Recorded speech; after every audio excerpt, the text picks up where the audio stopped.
Welcome to another episode of the Above the Business podcast. My name is Bradley Hamner, your host.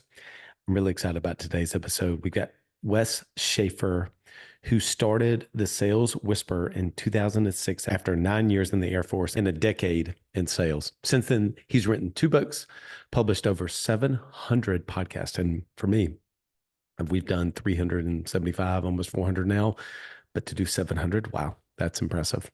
He's helped thousands of entrepreneurs in 29 countries master the profession of sales with style, grace, and dignity. He's a father of 7, a brown belt in Brazilian Jiu-Jitsu, the president of his HOA. God bless him for that.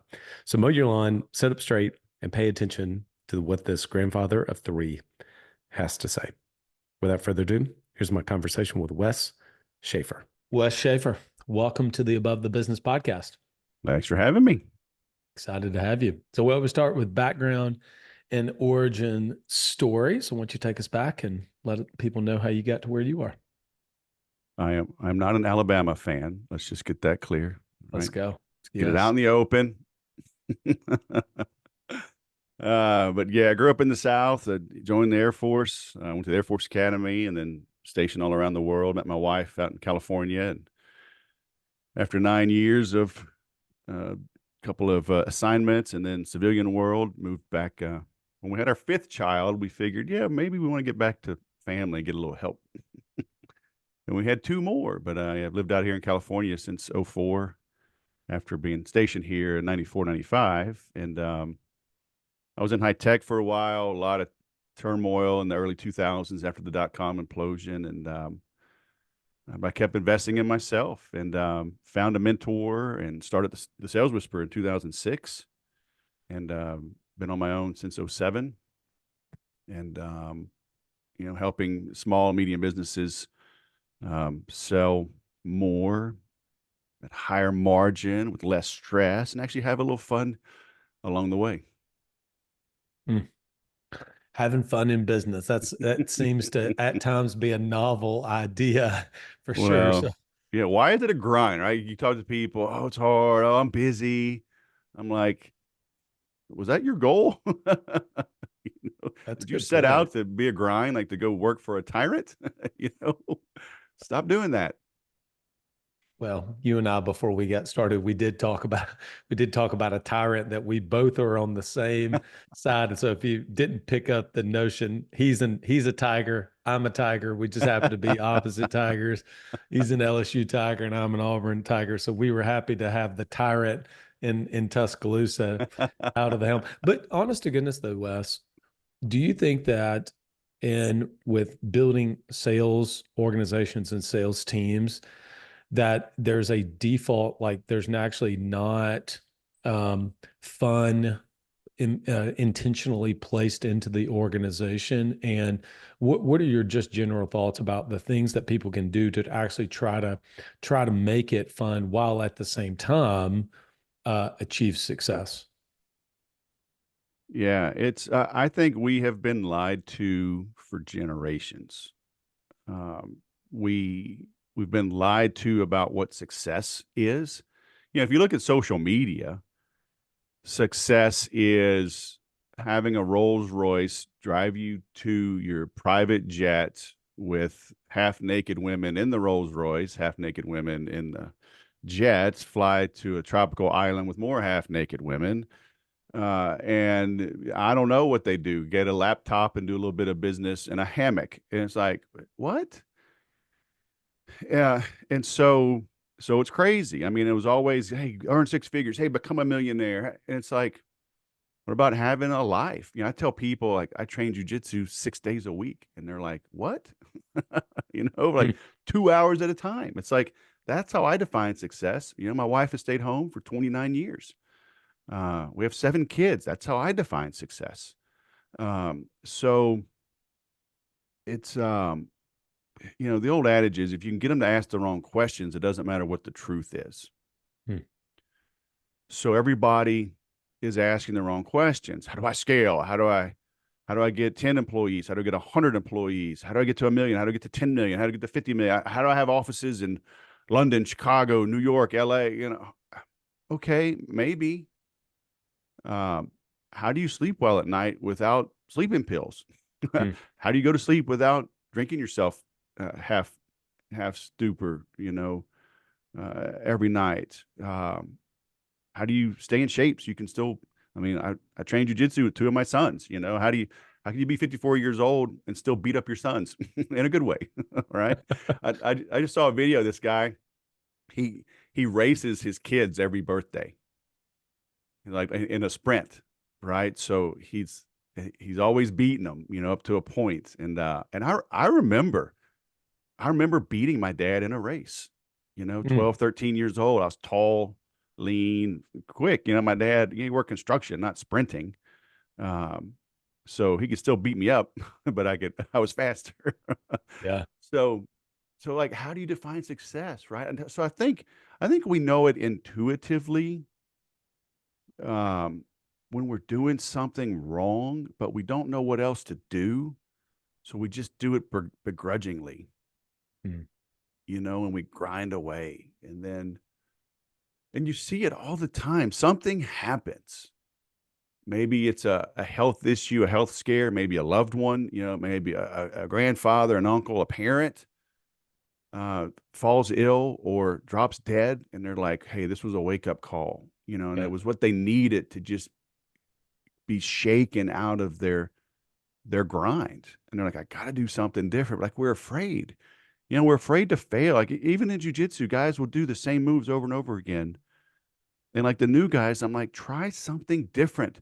Don't in training, don't hold on to one move for minutes at a time trying to get the submission.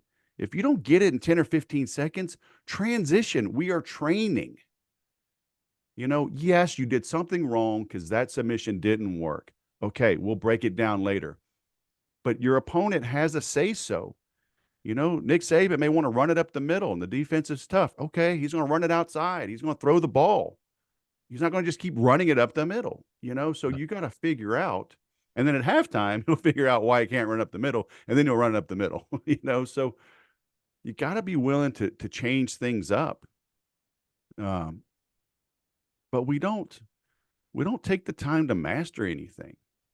Hmm. The old adage is, an amateur will practice until they get it right.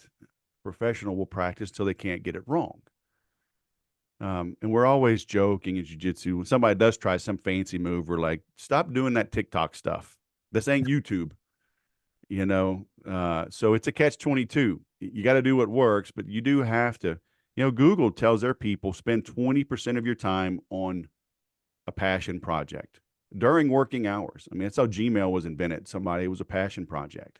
Hmm. So you have to go to the well, okay, while it's producing, but you better be digging another well. So, life is full of dichotomies, right? But you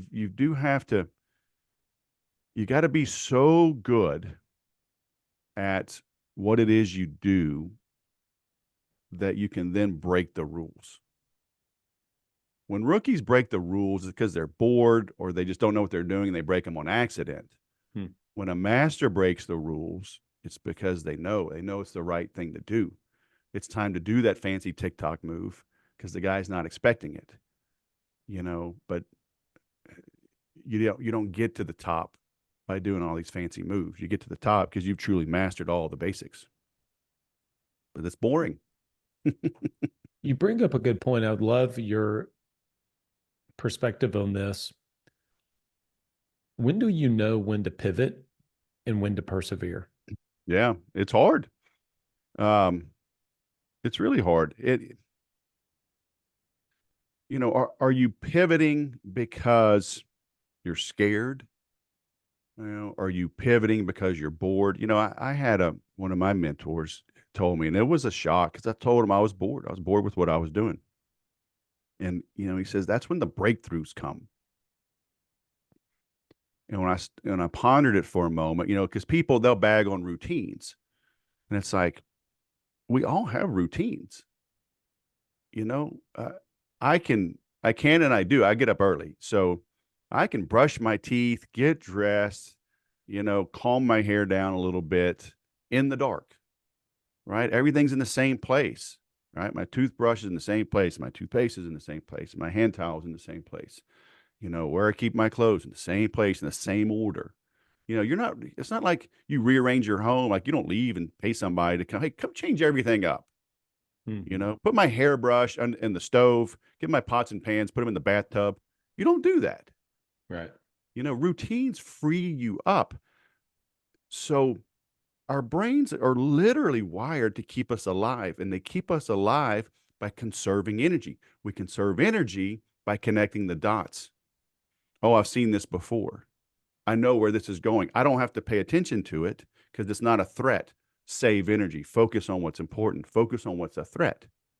And so if you're bored, then you need to understand that's the time for a breakthrough.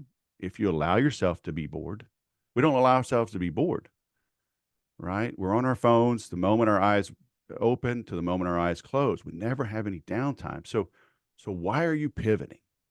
If like my son's in real estate, and fortunately for him, he's young and doesn't have a lot of expenses, when he got started. And so while everybody else was crashing, he was growing, but he was growing from zero, right?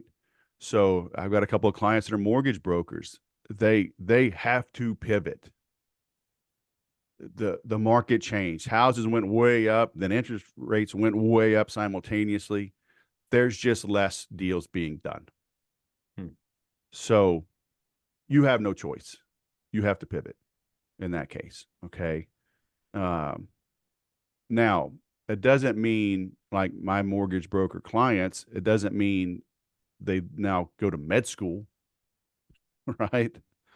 It's like pivot how you go to market.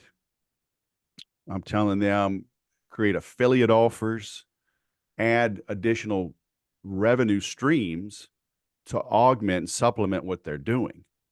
Right now, some of them had to get out of the market, had to leave altogether. But those are people that made mistakes. I've had the sales podcast now for 11 years and almost over 650 interviews. And every entrepreneur that made it, they saved up for that rainy day and they kept their expenses lower than their income. Okay. So if you're out there in the bleeding edge and expecting and needing perfection to survive, then it's going to come crashing down. Right. So if that's you, right, if you're in that bleeding edge and it's like, man, it's all crashing, stop trying to catch a falling knife. Again, with jiu-jitsu, it's like you have an attack. If that attack is being countered, you have to know, like when do you punt? Do I punt or do I go for it? Right. You have to know how to retreat, to recover, so you can, attack again from a better position. So it may be time to throw in the towel, right? Maybe you are that mortgage broker. You had too much. This is your wake up call. Burn it down to the ground. Okay. Maybe you become a realtor. Maybe you become a mobile notary. Maybe you become an employee of someone and, build up that nest egg. Maybe you totally pivot. Maybe you grew up as a handyman and you know what? You're going to go, because that's a thriving business. Construction, handyman, repairs, building anything tangible, that's thriving, and it's okay. I tell people, like, look at, if you remember in the 80s, 90s, people were like, oh, is this computer IBM compatible? Right? IBM doesn't make personal computers anymore. They sold it to Lenovo out of China. So the PC company no longer makes PCs, right? So if you're attaching and assigning your reason for living to your job, you've been lied to and you've accepted it. In my own in my own journey, I had a moment, health scare personally in 2015 because I burned out, and all the writing was on the wall that I could have waved the white flag and walked away, and hadn't had an opportunity to do so. I'm obviously thankful that I didn't, But I think to your point, what I'm saying is just to give everybody kind of an example, is that the hard thing is that if I did that, that I was admitting failure to myself. And that was a real struggle to me because I did not believe this statement that businesses fail, but people don't. They learn and move on. Like I didn't believe that. My self-worth, what I thought of me, that's not even talking about what other people I would think of me. Yep. What I thought of me had I walked away was I would have always said, well, you're a failure. You couldn't do Yeah. it. You weren't cut out. You weren't cut out for it. You didn't make the team. Those Yeah. kind of, does that make sense? I mean, that's Oh just yeah. being real. Yeah. And so I just wasn't willing to do that. I want to ask a question around sales. So there's a guy, very popular on social media. he he goes under the um, he has a lot of 10x stuff. I was on the phone with a business owner. He's got a portfolio fund. He helps people buy and sell companies, and he was telling me about an experience with one of 10x's sales team members. Mm. And he said, "Dude, man," he said that you can tell they're trained. They're trained. There's no doubt about it. He said, "But man, that's what this is literally. I'm not kidding. This is the conversation yesterday." He said, yesterday afternoon. He said, "That's what gives salespeople a bad rap." Mm. He said, because he had a hammer and everything looked Everything's a to him nail. looked like a nail. He goes, what I actually need help with is not what they do specifically. Now, he said, I want to be clear. If I'd worked with the top guy, sure, of course, it would be incredible. But like you're not going to get him, right? No. Right. And the reason I say that is for those of you that watch his stuff and get motivated, that's fine. The point is, though, I think it gives sales a really bad rap Oh when yeah. people have that experience. Yeah. What is your general thought about why sales has just at times negative connotation? Well, sales has always had a negative connotation. So I have in my hands here, we'll do a little experiment. This is what I ask in any live training.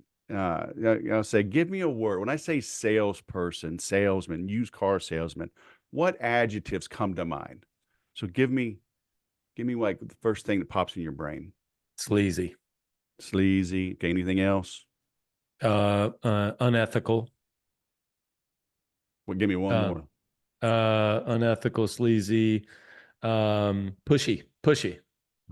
Dun, Oh, dun, look at that, pushy. dun, dun, dun. So I write it down ahead of time, right? So people know like I didn't make it up. I mean, but it's always, and in some of the meetings, you'll have the happy-go-lucky ones, you know, they are optimistic, hopeful, serving. I'm like, okay, yeah, yeah.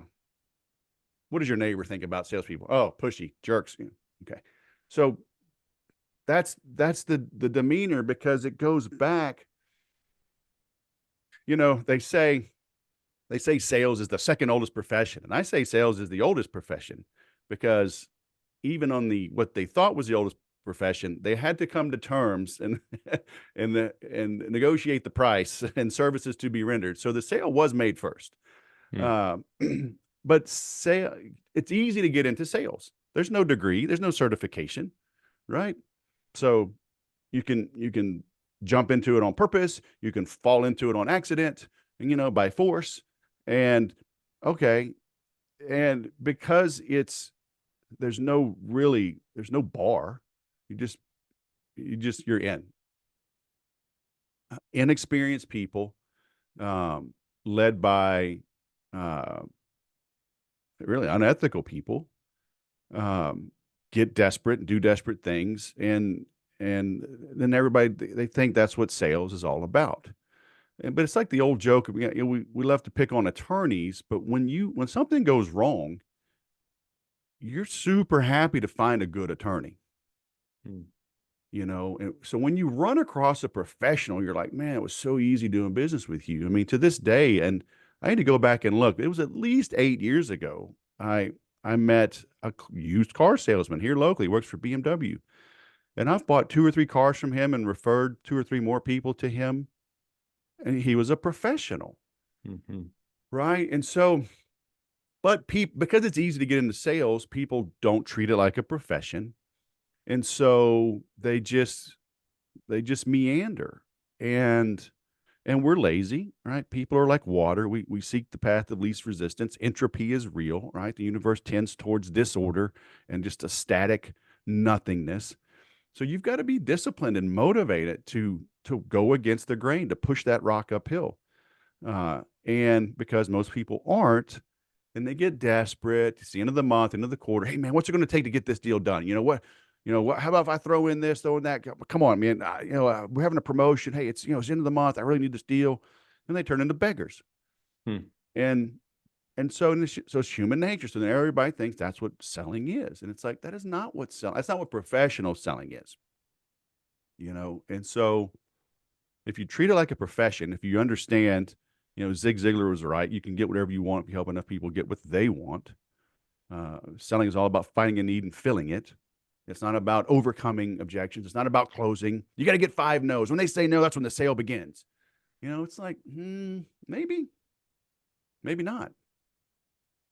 It's and certainly in a higher ticket consultative B2B sales, that stuff they teach, that doesn't cut it. I sold 7-figure deals to Google back in the day. I sold hundreds of thousands of dollars in consulting and training to Dell. There was no high pressure.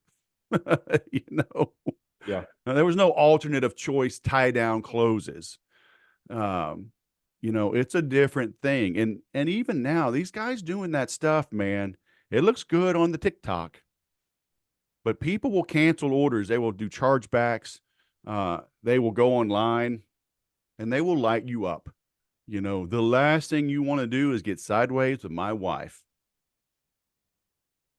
She will call, she will nag, and she will get online and she will tell 100 of her best friends who Yeah. are all moms and women. I forget the numbers, but women in households make like 80 or 83 or 87% of the buying decisions.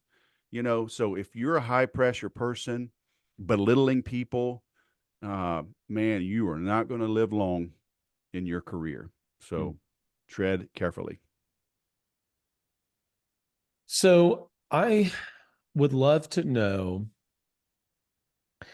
when you think about um, sales and the sales process itself, what are some of the elements that you feel that get overlooked the most when an organization, a sales leader, a business owner, an entrepreneur is beginning to build a sales team? I was on a call even this morning with someone in the medical device space.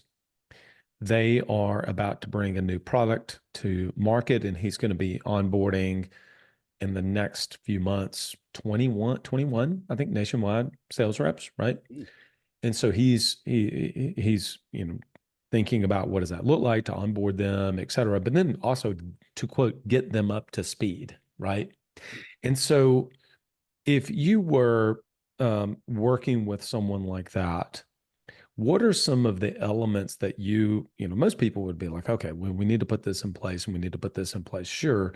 But then there's obvious, probably missteps along the way. I'd love to get your input. I mean, you've got so many years of doing this and working with people to do it. There's got to be parts of this that people miss. Yeah, like in that scenario, well, most businesses do not have a culture of recruiting. So like going back to Nick Saban and college sports, right? I mean, the longest a school is going to have a kid is 5 years, a redshirt freshman, and they're going to play 4.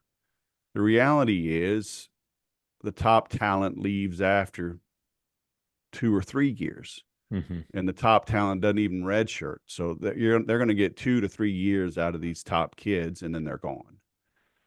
And so in the SEC, NCAA requirements, I think they can like reach out and say hi when the kid's a sophomore. Then they can have some formal meetings as a junior. Then it's a tight window to put, full court press as a senior.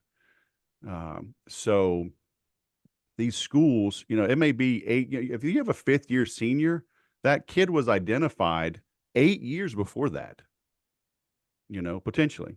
Yep. And so do you have a machine in place that's identifying talent, right? And very few companies do. And so then they're reactionary. They're paying recruiters top dollars to find people, full court press on HR. So now they kind of rush through things, they make the mistake. Oh, well, you have experience. You have a Rolodex, so you'll be great in this. That's hardly ever true. It's just like investing, right? Past performance is no guarantee of future results. Just because somebody did sell doesn't mean they will sell. Yeah. Okay. So you've got to have some processes in place there to sort, sift, and separate these folks.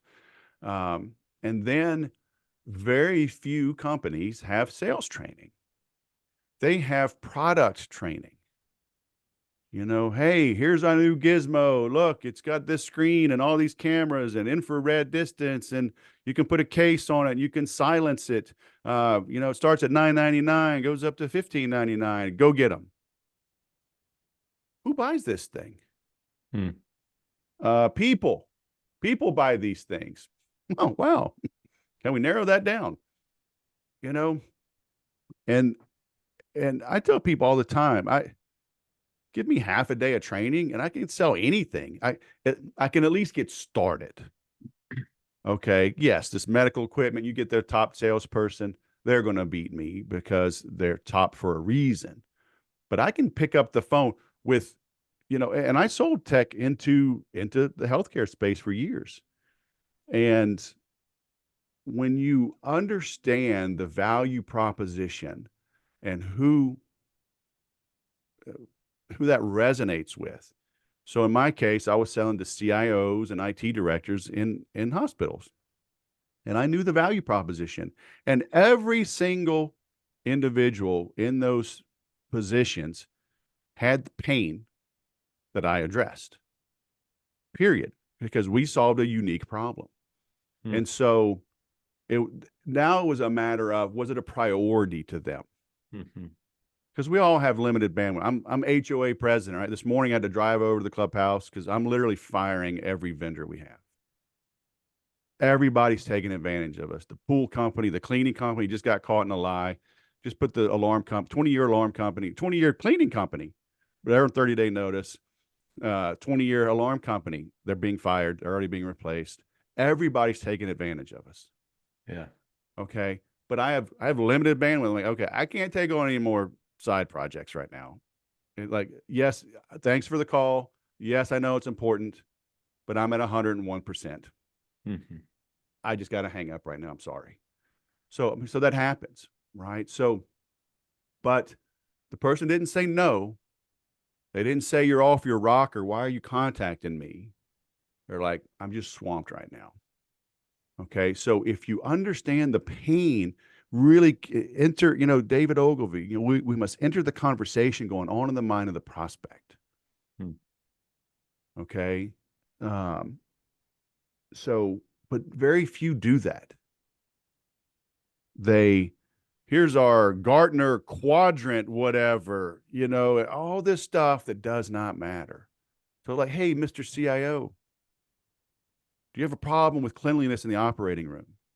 Do you have an issue with HIPAA compliance, with having devices exposed, ports exposed, even the hardware being stolen and violating HIPAA, being hit with huge fines, loss of goodwill, huge PR hit? Are you concerned about uptime? Is it or operating costs increasing? Yes. Can you help me? Maybe. Would you like to invite me over? We go over some things. If there's a fit, I'll show you how we work. Yes. Okay. Done. Right. How do you do that? Yeah, we do a lot of things. Is that of interest? Yes. That's it. I'm Hmm. not talking gigahertz and blinky blue lights and speeds and feeds and throughput. And no, Hmm. right. When you have a bleeding neck and you go to the ER, do you say, well, what kind of scalpel are you going to use? What size needle is that the anesthesiologist is going to use? You're just like, make the pain go away. Yeah. Make the bleeding stop. Yeah. Yeah. Right. Well, what kind of CIO are you? How do you run in that place? Man, I bet you're bouncing around. I bet turnover is terrible. Man, that place is filthy, I bet. Good luck with that. 10X in that close. No. How much, well, first of all, I love,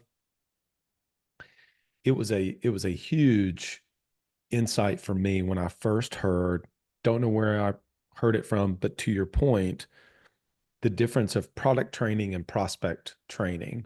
To your point, we default way too much on here's how this product works, here's all the ins and outs of the thing, here's these options you have on that product.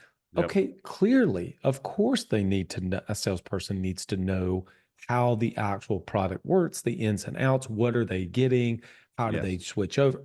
Yes, absolutely. But where I can look back on and say, I literally did zero previously is on the prospect. Who is buying this? And going into what is the pains that they feel. Ultimately, they may not know what their problem is, but they experiencing the pains. And then what one other thing that came to mind is when someone gave the analogy of how much bigger is the pain pill market versus vitamins, right? Yep. So like the Advils and the Tylenols as opposed to vitamins that we know we should Totally. take. Well, where do you though in a sales conversation, a sales process though, begin to flip it a little bit and share what a future outcome could be? So so it's going from here's the problem that you're or the pains that you're feeling into here's a future result where you would be able to experience, I don't want to say pleasure, but a better state. Yeah. So for many, many years, I sold this software called Infusionsoft. Oh Right. And I yeah. wrote a big old book on it. And I sold a bunch of it. Back when it was $2,000 down, $300 a month. I sold a lot of it. I sold it quickly. We Um, use that now and or what it cool. is now. Yeah, I still got it. Uh, and people would ask, how do you sell it so fast? How do you sell so much? Like it was just like a snap your finger. It would be like me saying, well, how do you develop APIs so quickly? It's like lots of practice, so Infusionsoft does a lot. HubSpot does a lot of things. Yep. The Ford F-150 does a lot of things. But the curse of knowledge is a real thing. Mm. When you know too much, and not too much, you can never know too much. When you know a lot, when you're well versed on something, you tend to either downplay the value of that knowledge, right? Or you get too excited and think everybody's just as excited and they want to see everything. Like, oh no, Mr. Prospect, you can't get off this call until I show you all 700 pages of my book. Mm. And so it's like, no, whatever you're selling, people buy it. There's going to be one main reason that they buy it, and then two or three secondary things, and then 5 to 100 ancillary nice to have things. Mm. And so and a lot of times the prospect doesn't even know exactly what it is. Like my son in real estate, they say you sell the neighborhood, right? The husband says, I want a 3-car garage. The wife says, I want a big kitchen. The husband says, I want an acre of land. The wife says, I want sidewalks and communities and a clubhouse. And they go back and forth, back and forth, back and forth. It needs to be within 10 minutes of schools. And it needs to be under 15 minutes commute to work. Oh, and it needs to be under $500,000. Like, okay. Then you go looking and you find a house that has 7 of those requirements or 8 or 6. Mm. And like, what do you think? because 10 out of 10 doesn't exist. Right. So then you're like, what is really important? Well, it's got to be the kitchen. The husband's like, okay, I can do with 3/4 of an acre, half an acre. Okay, I can do a 25-minute commute. If the wife's happy, the kids are safe, it's a good community, all of a sudden compromises are made.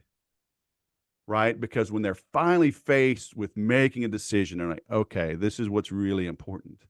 So when that prospect comes to me and says, hey, we're considering this software, I'd say, fantastic. Why? You know, what do you mean why? Why are you looking at this software? And then I hear things like, well, I saw that Tony Robbins uses it. I'm on his newsletter. I want what Tony has. You don't need what Tony has. Yeah. You know? Yeah. And so it's like, I can't sell you that. So what else? What other reasons? We start diving in. Then I make them rack and stack. I call it process before login. Define for me your ideal process. And they walk me through it. Say, okay, what is your budget? And then we go through it. Say, okay, so you're saying if it does 1 and 2 and it's under this amount of money, that's what you're looking for. Okay, boom, let me show you how that works. And I show them. Now they were either lying or they're buying. Right. And so I would, when I have them map out their process, I literally write it in a text editor, boom, boom, boom. And I keep it next to the window. I open up the Infusionsoft window and I build it for them, like while they watch in like 5 minutes. I'm like, but I solve one small pain, right? It's like you're bent over, you can't sit up straight, you can't stand up straight, you go to the chiropractor and it's like, okay, maybe I can't get you walking straight day 1, but maybe you pop the neck and your headaches go away. We're like, there's hope. Right? It's like, look, it's going to take 3 months. You got to come in 3 times a week for 3 months. And when you get home, you got to stretch. You put your head in traction. I'm going to have you, don't walk. I'm going to have you swim, walk in the pool. We're going to fix this. But I got to give them a victory. Right? I give them a small win and they go, okay, this is possible. Then we're off and running. Right? But I'm not showing all the software. I'm not showing all the reporting. I'm not showing webhooks and APIs and HTTP posts. No. Unless they come to me for that. It's a super technical person. Like, look, hey, we've been using this. We've been using HubSpot. We've been using Entreport, Active Campaign. It doesn't do this, this, or this. Okay. I got you. Let's get in the weeds. They're like, I don't need to see the CRM. I don't need to see custom fields. Show me the API. Okay. We can do that. Yeah. Boom. It's a 10, 15, 20-minute meeting, not 3 hours. Sure. It really is that simple if you let them tell you why they want to buy. But you have to help them. They have to verbalize it. Most people have never said it out loud. Yeah. That I need this, that, or the other. Let me turn my phone off. There was one thing to verbalize it. There's one thing that I saw whenever I was preparing for our call that I really loved. And it's a statement, or it begins with a statement that many people have heard before. Nothing happens until a sale is made. And that's usually where it stops. But I have to read this. This is what you had sent over to us. And I really love this. This is a great paragraph. Nothing happens until a sale is made. A sale cannot be made until a prospect has been identified.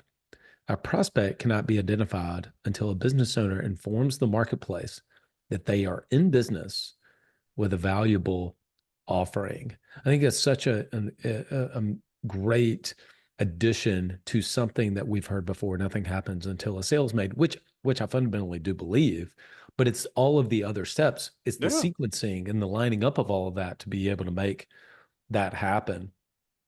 Yeah. I always tell people, to make any sale, you must make every sale. And there's a bunch of little bitty sales. And I have one of my main slides I always talk about. It says sales equals dating pipeline. And I tell the story. I met my wife at a country bar. And so before I even got to the bar, I'm making a sale, right? I showered, Yeah. I made sure I had clean clothes. put on deodorant, put on cologne, but not too much cologne. All of that is the pre-sale. Then I see my wife. How do I approach her? I literally make clients go watch the movie Hitch with Will Smith. Oh, that's a great movie. And, how do you approach? It's like, oh, the Q-tip? Like, no, no, don't ever do the Q-tip. Oh, no, I got the Q-tip, man. Like, don't ever do that move, right? So, people say, well, that's manipulative. Is it? Is it? You know, my wife, I don't know, she showered, she did her hair, she put on perfume, she had some tight little jeans on. Was she manipulating me, or was she putting her best foot forward? Hmm. Am I stacking the odds in my favor to meet someone? Right? How did I approach her? How do we dance? How did I ask for her phone number? All of those are sales, man. Yeah. So your logo, your email signature, the verbiage that you use, the pace, the tonality, how you leave a voicemail, all of those things you're being judged. Yeah. No So question. you care enough to refine each and every one of those steps, and most people don't. Well, if people want to work with you, they want to connect with you, Wes, where would you point them to be able to connect with you and someone on your team? Everything is at thesaleswhisperer.com. So I've got links to the Make Every Sale program. I got to pick my brain. Got a free PDF on the process before login, kind of sequence and planning. So all my social media is there, and I manage all that. So you're not gonna. There's no intermediary. There's no overseas VA that's gonna. You'll be communicating with me. Awesome. I got last question. What do you think getting above the business means to you? Yeah, if you know Jocko Willing, the Jocko podcast. Yeah. An Navy SEAL, and I've gotten to actually train a little jiu-jitsu with him a couple times. I was going to ask you that, given where you are. Yeah, him and Echo, and I mean, good dudes. But he talks about detaching. Because like I said, my process before login, I ask people like, "What's your ideal process?" And most people are so stuck and head down and grinding. They can't see the forest for the trees, right? And Jocko talks about like not being right in the middle of the platoon, back up a little bit, detach, see the big picture. Your job is not to be the technician. Your job is to direct the technicians, and so you can't do that if you're just slaving away. And look, Steve Jobs understood, right? He went and found himself a CEO to run the company for a while. Maybe you have to do that. Let someone else be above the business. If you truly love it, if you are the heart and soul of the business, okay, maybe hire somebody to be above it. But somebody has to have their head above the clouds, seeing the big picture, okay? Or what you're doing, the level that you're producing is the best it's ever going to be. So if you feel like you got more that you can do, it probably means you got to detach, get above the business a little bit, and you can see the bigger picture. I love the tie to those things. Yeah. I think I had not connected even above the business to Jocko's concept of detaching. I think that's fantastic. Yep. Yeah. Tim Cook, big Auburn guy, by the way. We went to Auburn University, just so we know. Jocko did? No, Tim Cook did. Oh, Tim Cook. All right. Well, Yeah. he took over just fine. He didn't crash the ship. Fine. Okay, Auburn. And you know what? Like, are you a tiger? Or you're a war eagle. Y'all got to pick one and just burn the other one. Okay. You can't have two mascots. We're not two. It's not two mascots. One's a mascot. One's the battle cry. That's weird. Okay. We're going to end it on that. That's weird, man. Go Tigers. Right. War Eagle. Thanks, Wes. Well, I really enjoyed that episode with Wes. I think at the end of the day, there's so many different takeaways, but sales is such a critical skill for us all to have. And especially, it's one of the hats that we wear as the business owners and the entrepreneurs. Is it the only hat that we wear? No, it's not, but it is an incredibly important hat. I think that at the end of the day, nothing happens until a sale is made. I really enjoyed that episode with Wes. Hopefully, you connected with him. Find out more about him. Go to his website at the Sales Whisper and check out what he has to check out all the things that he has. Check out his podcast as well. Appreciate Wes coming on the podcast.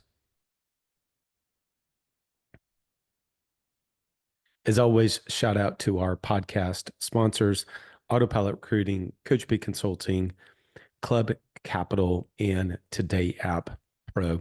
I was just speaking to someone about technology and software just a couple of days ago, and they had started a software company, and they were talking about how difficult it is to do, and just to create one that's functional, let alone one that is user friendly and beautiful. Well, Today App Pro has done that, and it's a critical tool in your tool belt. So if you're using Google Sheets, Excel spreadsheets, or maybe some of those other clunky softwares out there that don't really integrate with your corporate approved CRM, and also just don't have the flexibility to put not only track bonus and commissions, but to also be able to put in customized word tracks, go to todayappro.com.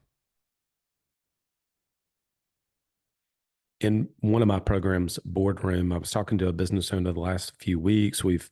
He's jumped on, and we've really been working through him understanding how to use his financials as a tool to make better decisions in the business.